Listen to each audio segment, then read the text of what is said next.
She looked me right in the eyes and said, "Nobody asked you to sit here. This table is reserved for family." I didn't move.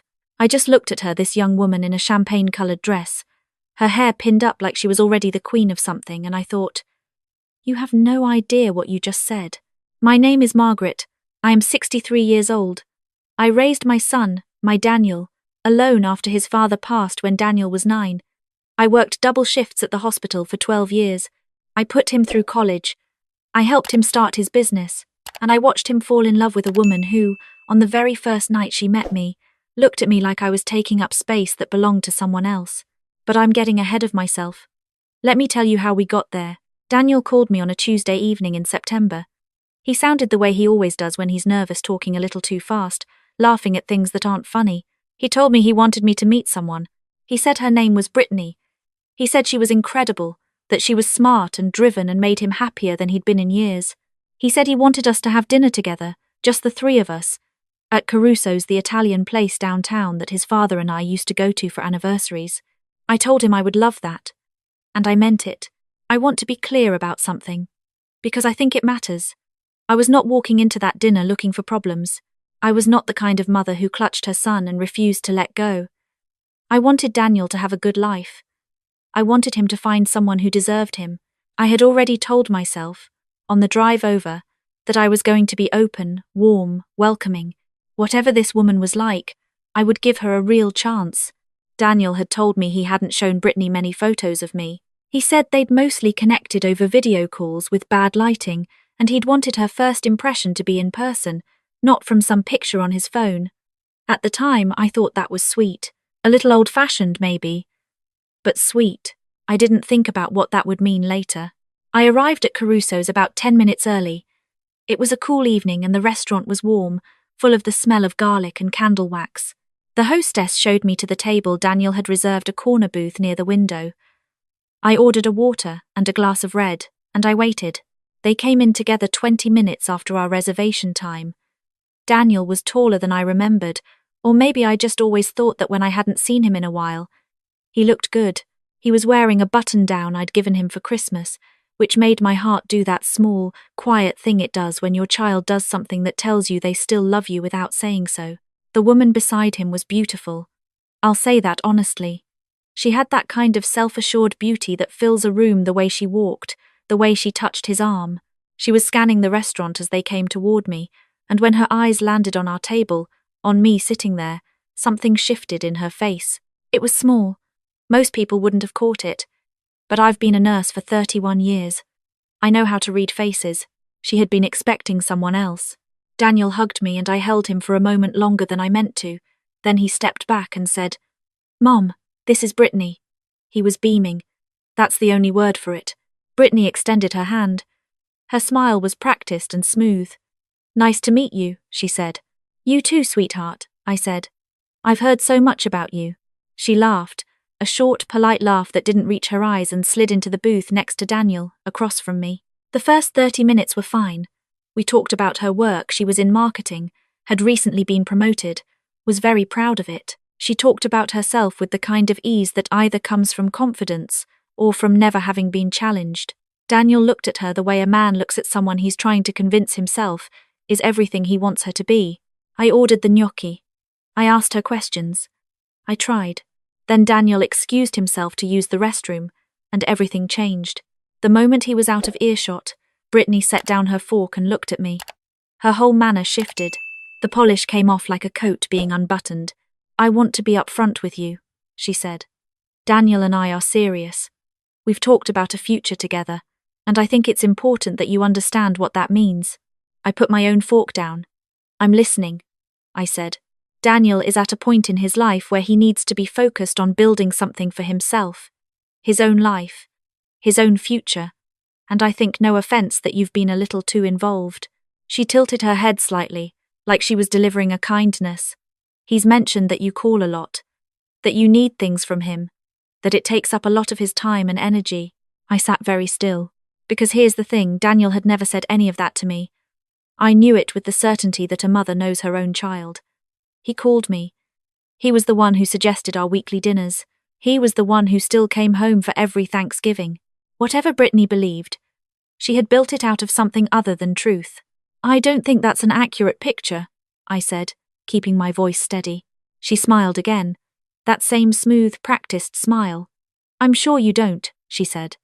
But from the outside, it looks different. When Daniel came back, she reached over and put her hand on his like nothing had happened. I watched her do it. I watched the ease of it.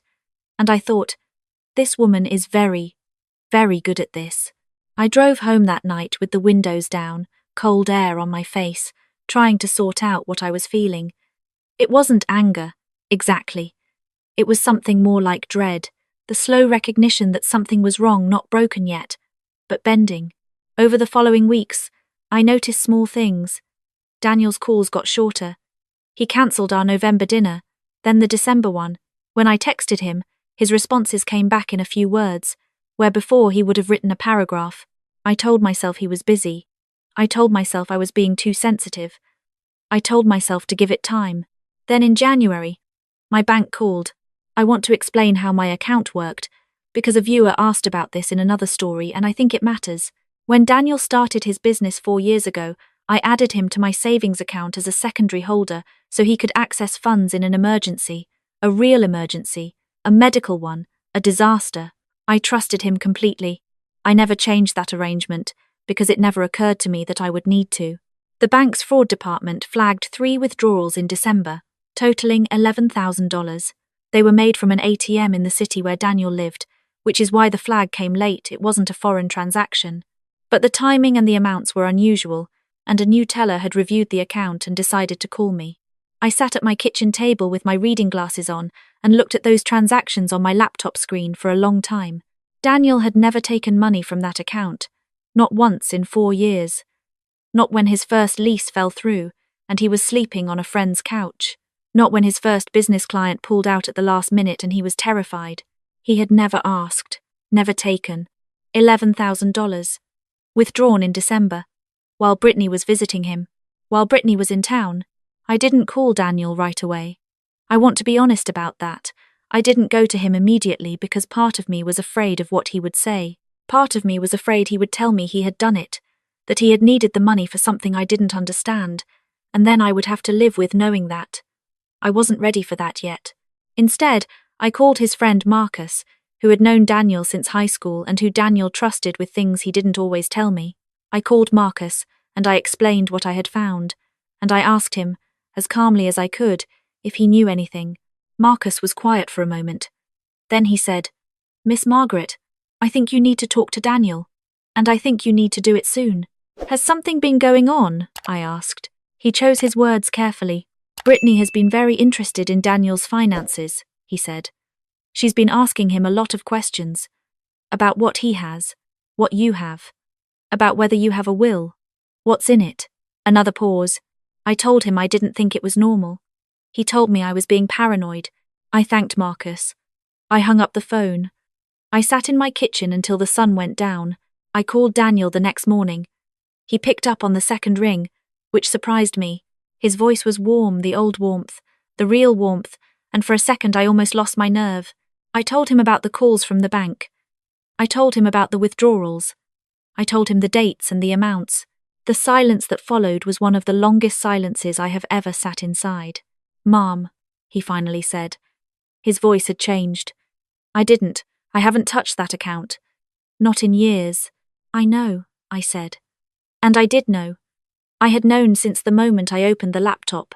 "What are you saying?" he asked, very quietly.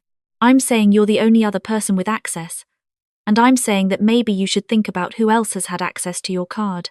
I heard him breathing.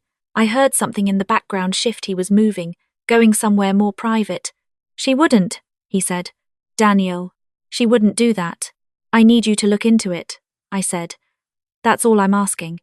Not to accuse anyone, just to look." He said he would. He said he'd call me back. He didn't call me back that day, or the next. I waited. I kept checking my phone. I watered my plants and cooked soup, and watched television without registering any of it. And I waited for my son to call me. He called me 4 days later. His voice, when I picked up, told me everything before he said a word. It was the voice he had used at 9 years old, standing in the hospital hallway, when the doctor came out and I couldn't stop crying. It was the voice of someone holding themselves together by sheer will. "You were right," he said. He had found a second bank card, a duplicate that had been ordered online and delivered to his apartment. He found the order confirmation buried in his email. The card had been requested 3 weeks before the withdrawals. Brittany had access to his email. She knew his passwords. She had set it up carefully and quietly, and she had taken from an account she had no right to touch. "How did she even know about my account?" I asked. "She asked me once," Daniel said. "About your finances, about whether you had savings. I told her you had a little set aside." His voice broke slightly. "I didn't think anything of it. This isn't your fault," I said. "She asked me to talk to you," he said. "About stepping back, about being less involved in my life. And Mom, I almost did it. I almost called you and said." He stopped. "I know," I said. "I almost let her do that to us. The things that follow are both harder and simpler to tell." Daniel ended things with Brittany. "It was not easy," she cried. She argued. She sent messages saying she would go to the police and claim he had stolen from her. He didn't flinch. He had screenshots of the card request, the delivery confirmation, the transaction history. He had everything. He went to his bank, and then to mine, and we filed the documentation together, the two of us sitting side by side at a desk, while a young bank manager printed forms and looked sorry for us. Brittany's parents called Daniel. Her father, who apparently didn't know the full story, left a voicemail saying that his daughter would never do something like that and that Daniel was making a terrible mistake. Daniel called him back. I didn't know he was going to do this, and sent him the documentation. Everything. Every piece of evidence. Laid out calmly in an email. Brittany's father called me 3 days later. I almost didn't pick up, but something told me to. He was quiet on the phone in the way that men of a certain generation are quiet when they are ashamed. He said he was sorry. He said he hadn't raised her to be this way. Or at least, he thought he hadn't. And now he was looking back over things and wondering. He said he was going to make sure the money was returned. I told him I appreciated the call. "Can I ask you something?"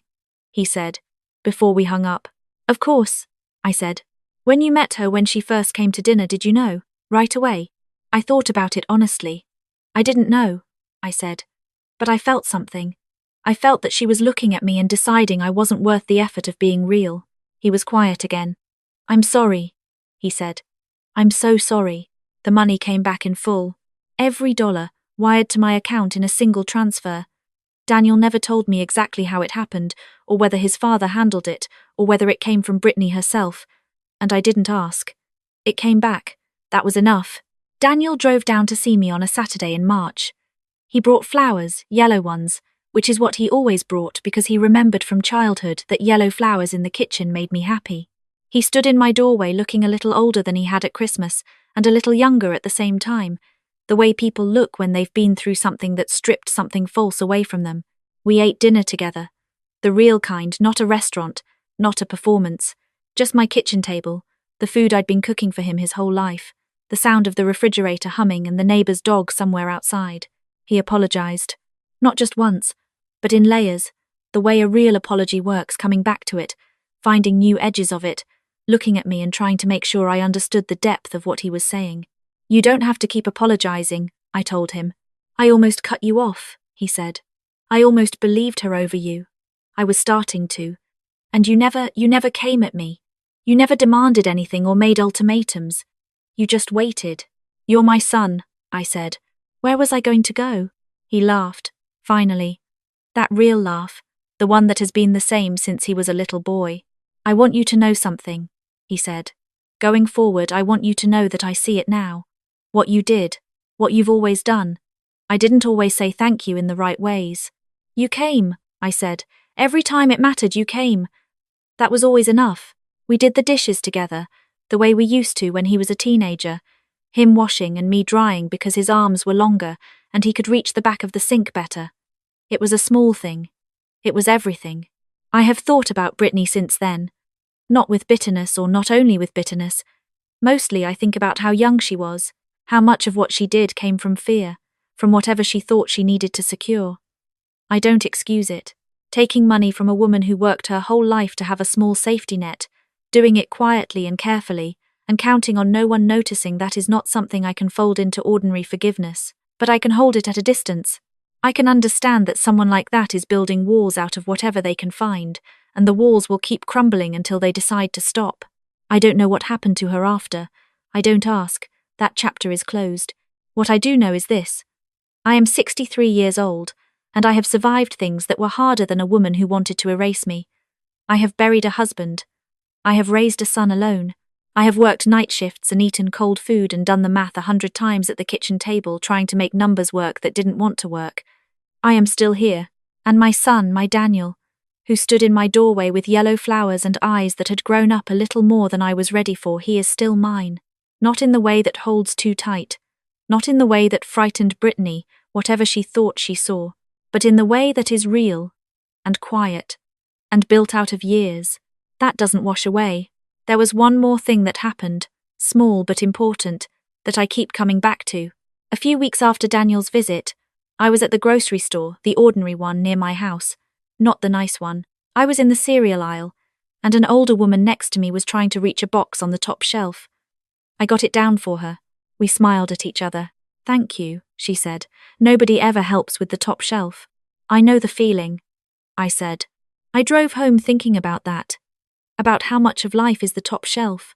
All the things just slightly out of reach that someone else can get to easily and hands to you without thinking. How much of what we call love is just that, the unremarkable, daily decision to reach for someone when they can't quite get there themselves. I did that for Daniel his whole life, and in the end, when it counted, he reached back. If you're listening to this, and you're feeling unseen, if there's someone in your life telling you that you're too much, that you take up too much space, that you need to step back and make yourself smaller, I want you to hear me say this clearly. Do not believe them. The people who tell you that you are too much are usually the people who are afraid of being seen clearly themselves. Stay warm, stay patient, stay in the cereal aisle, and always, always reach for the top shelf. If this story meant something to you, please give it a like and leave a comment. I read every single one. And if you want to hear more stories like this, real ones, hard ones, the kind that end with something that actually feels true, subscribe and come back. I'll be here.